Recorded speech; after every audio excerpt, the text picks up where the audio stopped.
Picture में हम देखते हैं मोल। 1 mole is the amount of a substance that contains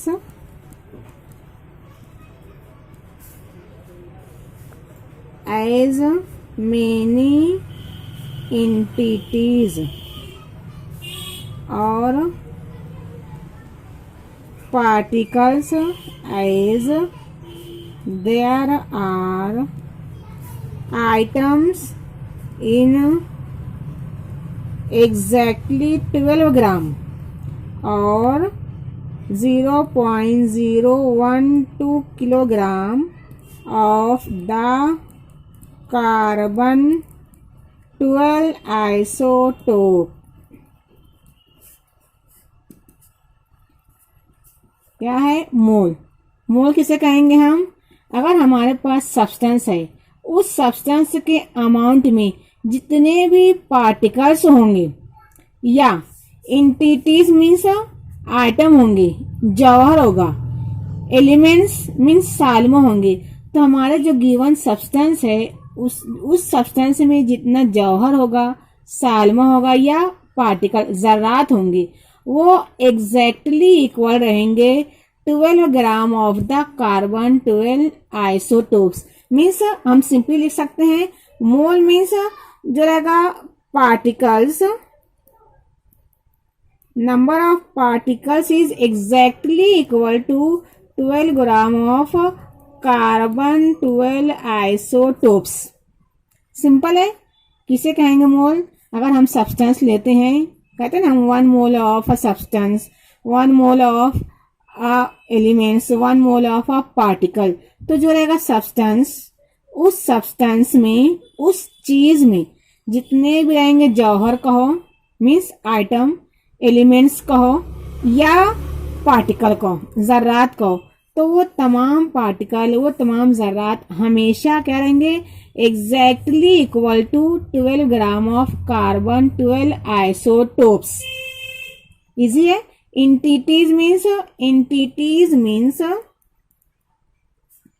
इसमें आता है आइटम्स, जौहर भी हो सकते हैं, एलिमेंट्स साल्मर भी हो सकते हैं,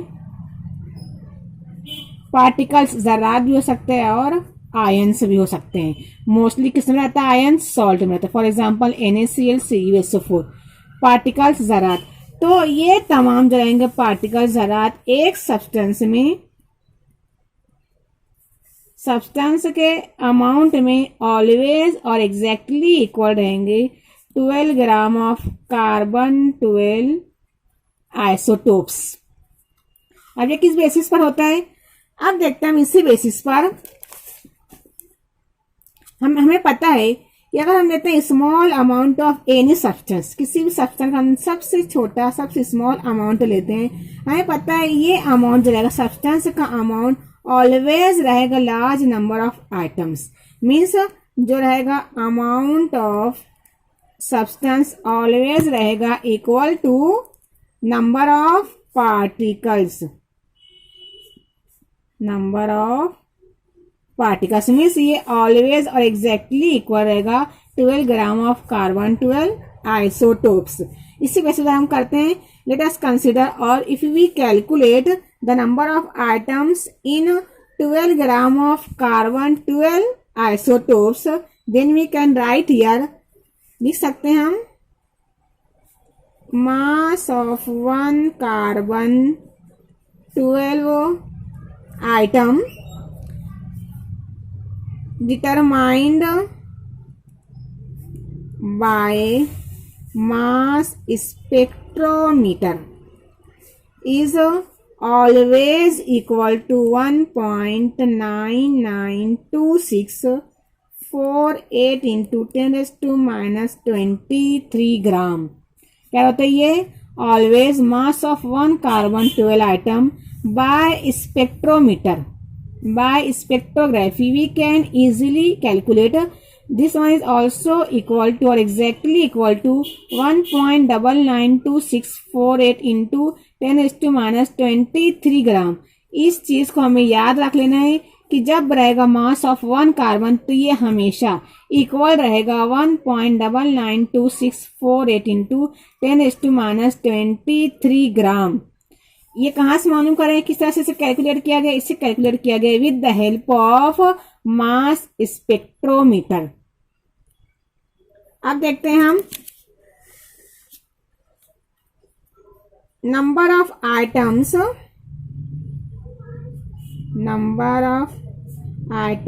in 12 gram of carbon 12.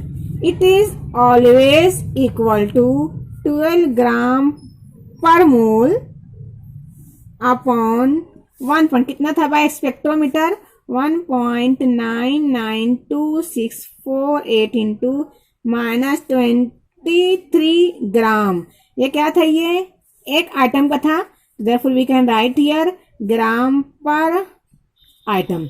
और जब इसे करते हैं हम कैलकुलेट तो इसकी कैलकुलेशन के जरिए हमें मिलता है number of items in 12 gram of carbon 12 is exactly equal to 6.0221367 into 10⁻23। यहाँ -23 था, जब जाएगा ऊपर क्या हो जाएगा वो +23, देयरफॉर प्लस ना लिखते हुए हम क्या लिखते हैं 10⁻23। अब यहाँ था ऊपर जाएगा ये आइटम, मोल आएगा नीचे क्या होगा per mole. Therefore we can exactly और we can say that number of items in 12 gram of carbon 12 is equal to 6.0221367 into 10⁻23 item per mole. ये रहेगा हमारा फिक्स्ड क्वांटिटी। यहाँ सिंपल है कार्बन का, अगर हम किसी को मालूम करते हैं हाइड्रोजन मालूम करते हैं या हम मालूम करते हैं नियॉन का या हीलियम का, तो उस वक्त हमें ये क्वांटिटी जिसे हम कैलकुलेट किए हैं with the help of spectrometer, तो इस चीज को हमें उस वैल्यू से मल्टीप्लाई करना पड़ेगा फॉर द प्रिपरेशन और for the calculation of number of items. देखते हैं इसी बेसिस पर हम क्या कह सकते हैं हम, दस 1 mole is the amount of substance that contains 6.0221367 into 10⁻23 item है। यहाँ आइटम भी हो सकता है और पार्टिकल भी हो सकता है, और क्या हो सकता है यहाँ पर हमने क्या कहा था, item, particles, ions as well as क्या हो सकते हैं यहाँ एलिमेंट्स, और अगर बहुत ज्यादा अमाउंट में होता है तो हम यहाँ कह सकते हैं मॉलिक्यूल्स। सिंपल वन है item, particles, ions, elements as well as molecules. देखते हैं हम, समझा मोल क्या है? मोल इज ये वन ऑफ द क्वांटिटी है। किसकी क्वांटिटी है? सब्सटेंस की। जब सब्सटेंस का अमाउंट होता है तो ऑलवेज सब्सटेंस के अमाउंट में जो रहते हैं पार्टिकल्स, आइटम, आयंस और मॉलिक्यूल्स, एलिमेंट्स, ये ऑलवेज एग्जैक्टली क्या रहते हैं 12 gram of the carbon isotope. इसे क्यों लिया गया है? क्योंकि हम शुरू से कार्बन 12 को एज अ पेरेंट माने, एज अ बेस माने। इससे के ऊपर इन्होंने एक्सपेरिमेंट करा है, इस बेसिस पर इन्होंने बाय स्पेक्ट्रोमीटर क्या कैलकुलेट करा है 1.99। इस वैल्यू को इन्होंने डिवाइड कर दिया है मास ऑफ कार्बन से, और फिर उन्होंने हमें दिया है पर्टिकुलर नंबर ऑफ आइटम्स। क्या आता है particular number of items? 6.022 10⁻23 item per मोल। अब नेक्स्ट देखते हैं हम मोलार मास।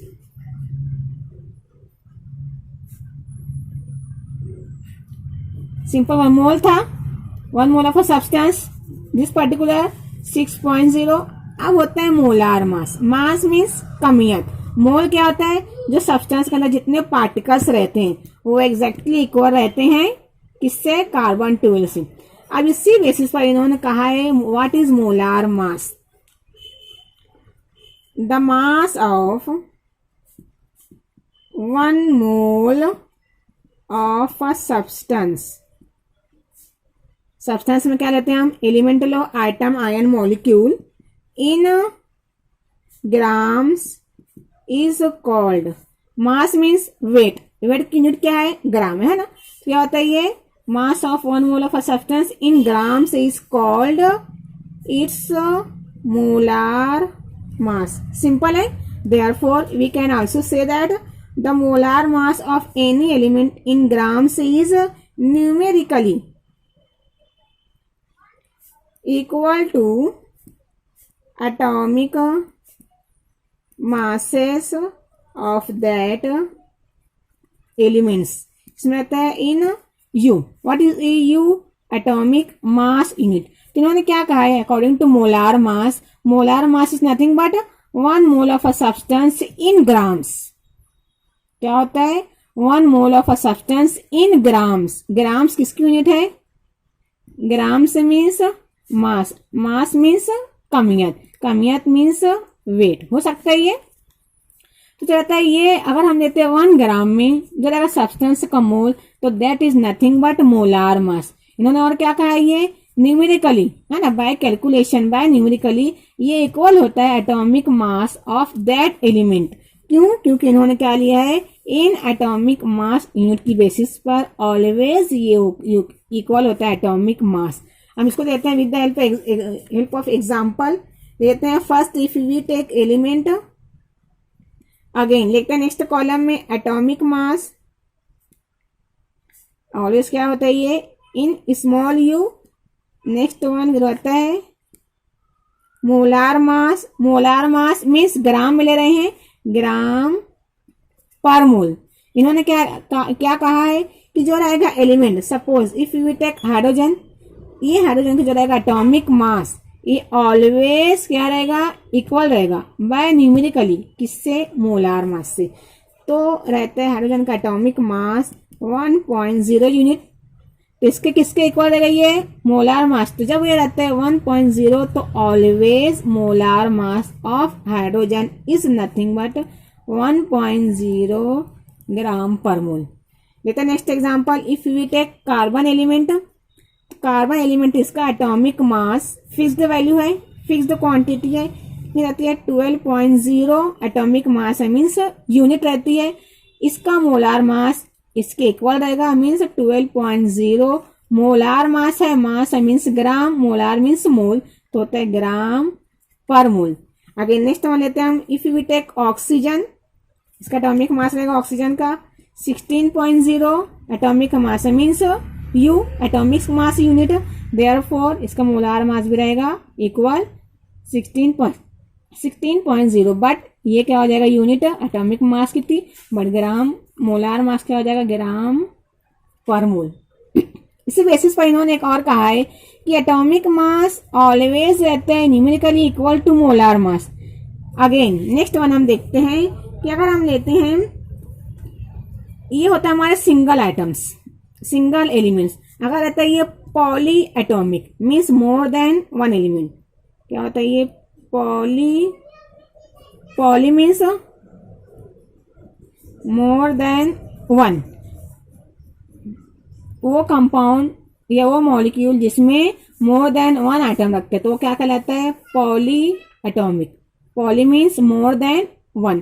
तो इसी बेसिस पर इन्होंने कहा है if we take a substance, substance क्या रखता है, पॉली एटॉमिक। अगर हम लेते हैं पॉली एटॉमिक सब्सटेंस तो ये भी ऑलवेज किसके रहेगा, इसका मॉलिक्यूलर या फॉर्मूला मास। हम देखे थे प्रीवियस लेक्चर में, मॉलिक्यूलर मास भी देखे हैं, फॉर्मूला मास भी देखे हैं, है ना। इसी बेसिस पर इसकी क्या रहेगी यूनिट, एटॉमिक मास यूनिट। ये हमेशा बाय न्यूमेरिकली इक्वल रहेगा मोलार मास। मोलार मास क्या रहेगा, ये मोलार से पर मोल, मास से ग्राम, तो क्या रहेगी इसकी यूनिट, मोलार मास की ग्राम पर मोल। पॉली एटॉमिक है, यहाँ पर हम ले सकते हैं H2O है, कितना है, मोर देन 1 है, S का 2 है, अगेन ऑक्सीजन मीन्स 3 हो जाता है, ये 3 मीन्स मोर देन 1 होता है poly atomic substance. If poly atomic substance if we take H2O तो H2O का हमेशा मॉलिक्यूलर मास या फॉर्मूला मास रहेगा 18.0 यूनिट। तो इन्होंने इसी बेसिस पर कहा है कि ये ऑलवेज न्यूमेरिकली इक्वल रहेगा किसके, मोलार मास से। Therefore we can write here 18.0 molar mass लिख रहे हैं, मीन्स क्या लिखेंगे इसकी unit, gram per mole. If we take NaCl, formula mass भी कहा है ना, फॉर्मूला मास भी कैसे लिखा हो जाएगा NaCl, NaCl कितना रहेगा ऑलवेज 58.5 यूनिट, सोडियम 23, क्लोरीन 35.5, क्या हो जाएगा हमारा एग्रीगेट 58.5 यूनिट। तो ये ऑलवेज किसका रहेगा, न्यूमेरिकली इक्वल मोलार मास के 58.5 ग्राम पर मोल। ये चीज ध्यान देना है। अगर रहता है हमारा एटॉमिक मास तो रहेगी यूनिट U, अगर रहता है मॉलिक्यूलर और फॉर्मूला मास तो रहेगी इसकी unit U। But if we take molar mass तो ऑलवेज मोलार मास की रहेगी यूनिट मास से ग्राम एंड मोलार से पर मोल।